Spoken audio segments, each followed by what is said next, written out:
That was game number 22. And in a season, there's 82. 82 games. 82 games. That's so many games. Let's go! It starts with an A and ends with anxiety. Off the charts levels of passion. That's just a nightmare. With you wherever you are. Welcome to LFR.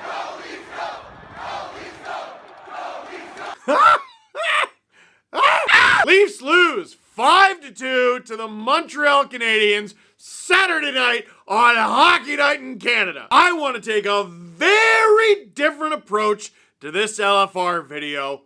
But first, before we go deeper into the Leafs game, let me tell you about Tingly. Tingly is an experience gift voucher wrapped beautifully in a box. It gives your loved ones the freedom to choose from over 150,000 experiences worldwide. It can be used while traveling or right at home. Recipients of the gift choose their experience themselves, saving you the stress of trying to find the perfect gift. It's more meaningful than cash, but just as flexible. Create a lasting memory for an important person in your life without adding clutter. When looking for an experience, I typed in the word kayak because I like to kayak. And I found the Kayak Sion Con experience in Tulum. That's in Mexico. My wife's gonna be like, kayaking, this sounds like a trip for you. And I'm gonna be like, no, you said you love kayaking. We're gonna love it. It's gonna be a great time. Anyway, enough about me. Today you can get an exclusive Tingly deal. Use code STEVE for 33% off all experiences at tingly.com. TINGGLY.com/Steve Dangle. Get on it now and experience Tingly. Okay. All right. Okay. So here's the thing. I'm in Uncharted territory with this team. This is season 19, right? I've never mourned the Leafs on the way down. Now, they've been on their way down over the 19 years that I've been doing it, but I was usually happy with the fact that they were on their way down, right? There was no real expectations for them to win. And for the most part, we were like, you know what? Just rebuild. Just rebuild. Please do it. Oh, I didn't want you to be bad this year, but you were bad. 8th overall pick. You get William Nylander. I didn't want the Horacek year. Well, 4th overall pick, you get Mitch Marner. I know. Shut up. And then the next year, you actually do the thing properly and on purpose, you get Austin Matthews. I know, shut up. This is me dealing with the fact that they are suddenly, overnight, a 52-win, division-winning team who went to the second round and took the eventual Stanley Cup champions to Game 7.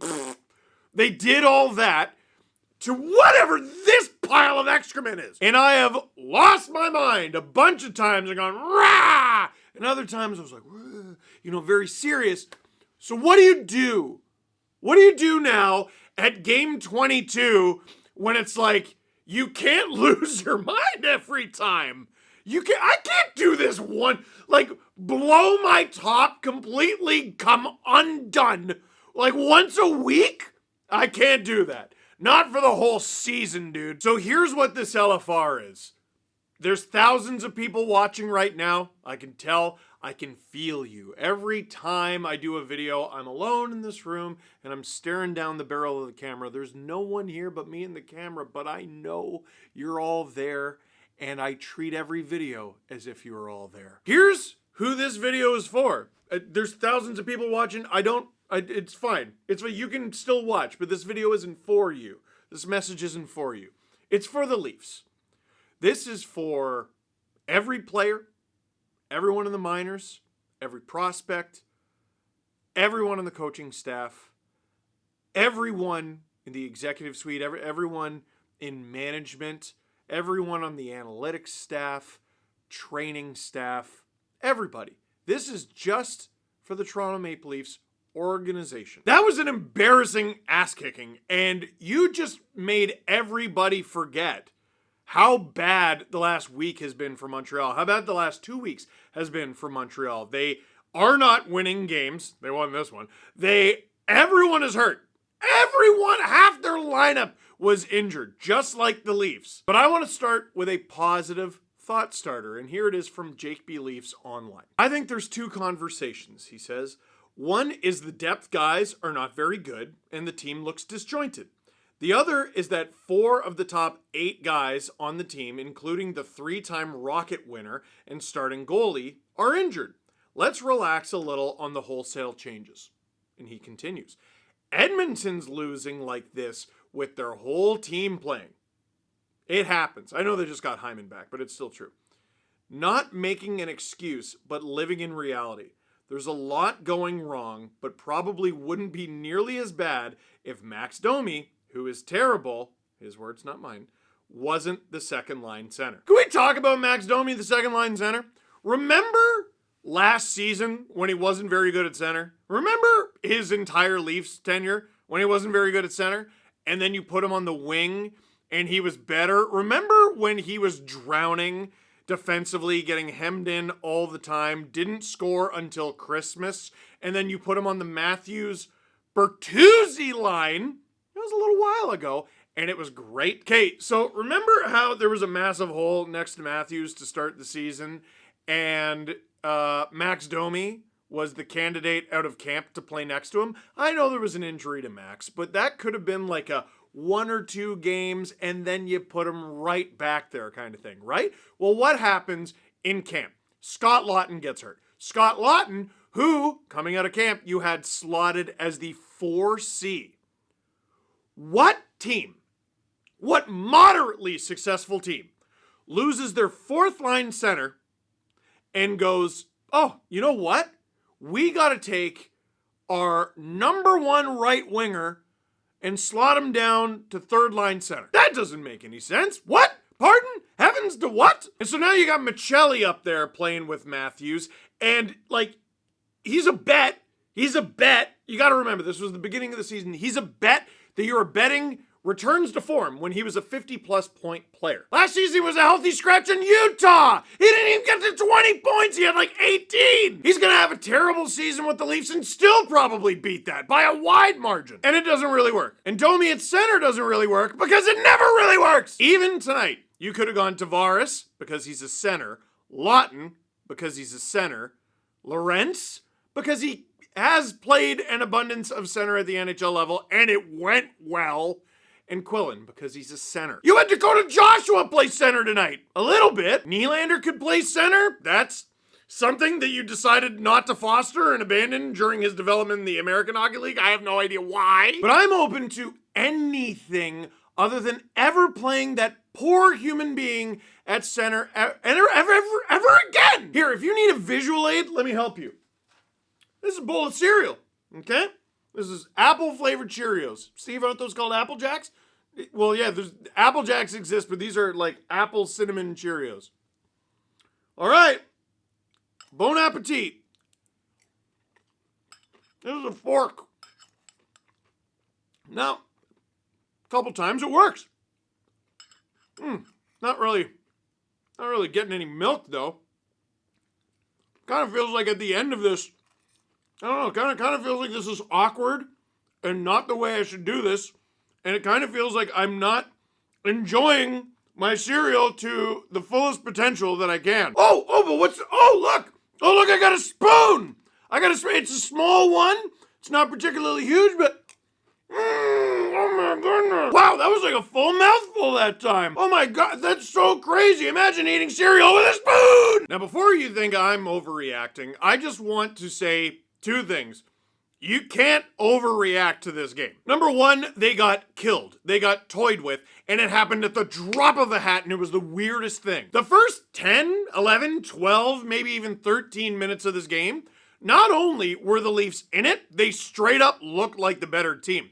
Dobish, numerically, statistically, had a good night. Did he look poised? No, he looked jumpy and kind of awkward in net. I thought he looked super gettable, super beatable. Half the shots that came from distance, he looked surprised to receive. You should never be surprised to see a shot. You're a goalie. That's the gig. That was the guy at the other end of the ice, and Joseph Wool was the guy in net for you. That's gotta be a win 9 times out of 10. But the moment the Montreal Canadiens score their first goal of the game, it's over. They were click, click, click, click, Harlem Globetrotters with the passes. They made the Leafs look like children. They didn't just son the Leafs, they uncle and grandfathered the Leafs. What the Montreal Canadiens did to the Leafs in a game that meant quite a bit to the standings, at least as they currently stand here in November, what the Habs did to the Leafs on Saturday night in Montreal at the Bell Center is one of the most embarrassing, definitive, and dominant ass kickings I've ever seen the Habs give the Leafs. And I had to sit through the entire 2021 playoff series, including games 5, 6, and 7. Yeah, there were times during games 5, 6, and 7 it didn't seem like the Leafs were ever going to be in it, even for a second. And even in those games, Montreal wasn't slinging passes back and forth. How many one-timers did Joseph Wool stop on his own? That guy allowed 4 goals in less than 2 periods of play and was far and away the best player on the ice at minimum for the Leafs, and maybe even anybody on the ice surface. I'm serious. I have never in all my life, in all my history watching this team, ever thought to myself, and you can go back and watch me on the stream, I screamed it into the camera, I have never thought to myself in a game where the Leafs goaltender was playing that well, thought, please pull him for his sake. He was the only one, maybe him and Scott Laughton were like the only ones trying complete balls to the walls, 100,000% their hardest. And I was like, he is going to hurt himself. And to really punctuate things from James Myrtle, the Leafs have 1 win in their last 8 games. The last time that happened was 9.5 years ago during the 2016 tank season. So again, are fans overreacting or just reacting? Now, forget those fans. I don't want to talk about those cranky fans. Again, I'm talking to the Leafs directly, and that includes the coaching staff. Craig Berube, what did you have to say after this game? Craig Berube on pulling Joseph Wool. We were just giving freebies to him. I just said I had enough. About waking up a team or saving Wool's energy, both. We're down a goalie already, so both. I mean, that's bleak. You pulled Wool to save him because you knew the team wasn't going to do it. And also, they're already down a goalie. Hey, by the way, when's that guy coming back? He's day to day, he's 7 to 10 days, he's week to week, he's month to month, he's in outer space. Where is Anthony? Well, I'll get back to that in a minute. Craig continues. Craig on how Leafs can turn this around. Obviously, getting some people back in the lineup. Oh, okay, he continues. That will help. But until we decide to dig in and play the right way for 60 minutes on a consistent basis, it's going to be hard to pull yourselves out of anything. It's game 22. What's the most amount of games consecutively through those 22 where the Leafs looked like they gave a great effort the whole time, all the way through? My answer is 3. And it was the last 3 before this one. And their record was still 1, 1, and 1. That's 1 win and 2 losses, by the way. Don't let that fool you. Oh, they're 500. No, they're not. They're 1, 1, and 1. 3 out of a possible 6 points, and they're fortunate to get there. Okay? They had won 3 games in a row earlier this season.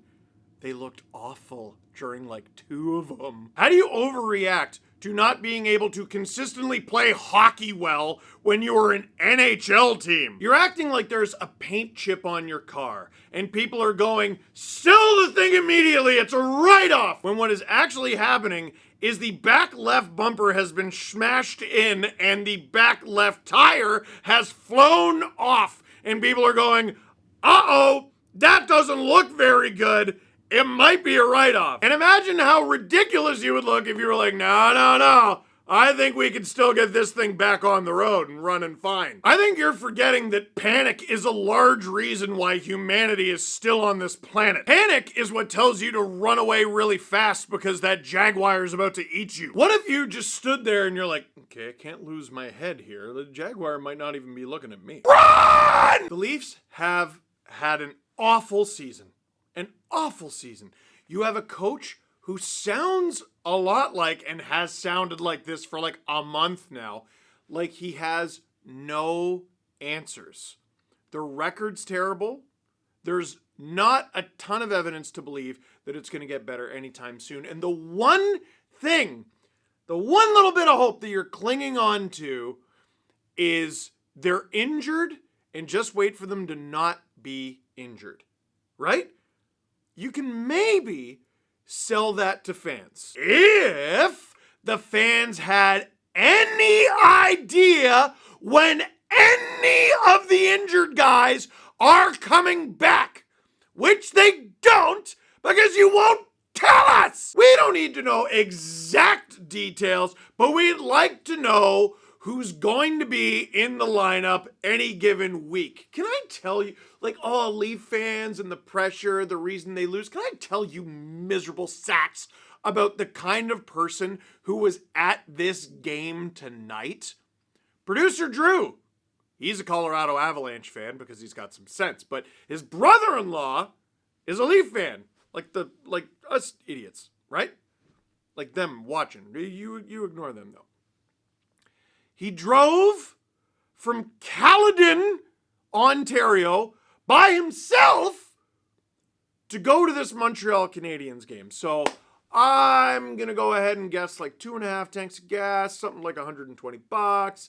He had to do an Airbnb overnight, $250, like purely guessing, right? So we're up to whatever that is now. Do you know what he paid for his ticket?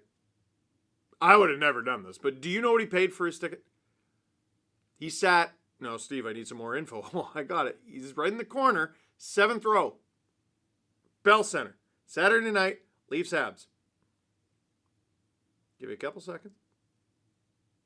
$700. This guy paid over $1,000 and commuted round trip 10 hours? 11? To watch you not even play half a hockey game. The consequence for him is you ruined his weekend, right? For any of you,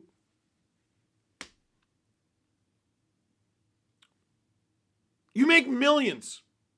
You make hundreds of thousands, right? And what you got in front of you is a challenge. You're in a ditch right now. Guys are injured. You're down in the standings. Oh man, you mean like a challenge at work?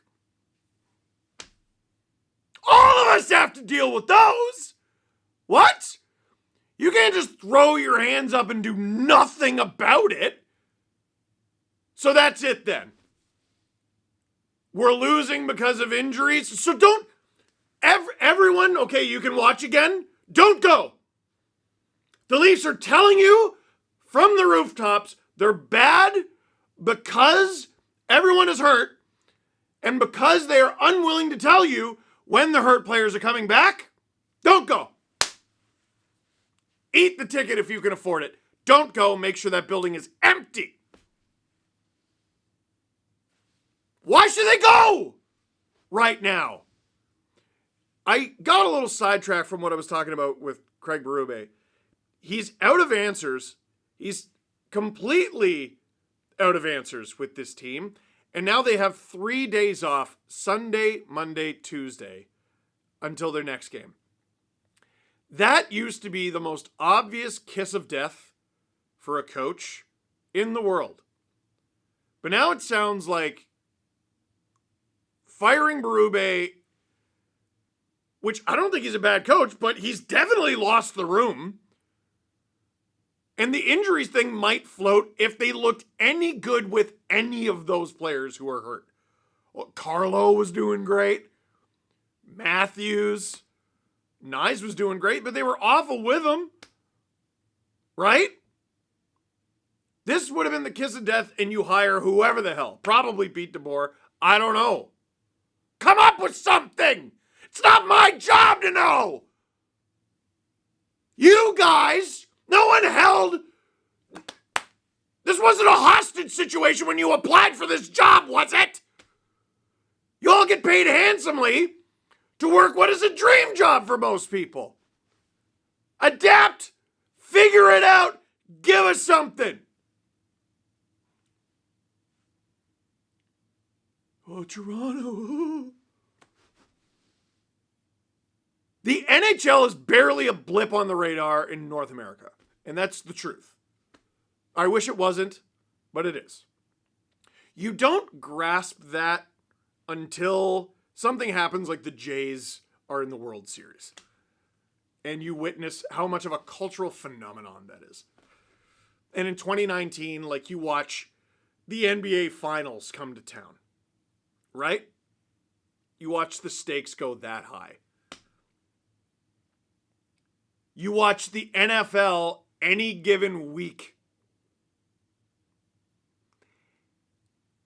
Go talk to anyone who follows the EPL, anyone who follows any kind of European soccer, really, anyone who follows the NFL, and you tell them there's a hockey team that thinks they can't win because either the media or the fans or themselves put too much pressure on them. They will laugh at you because it is a laughable thing to say.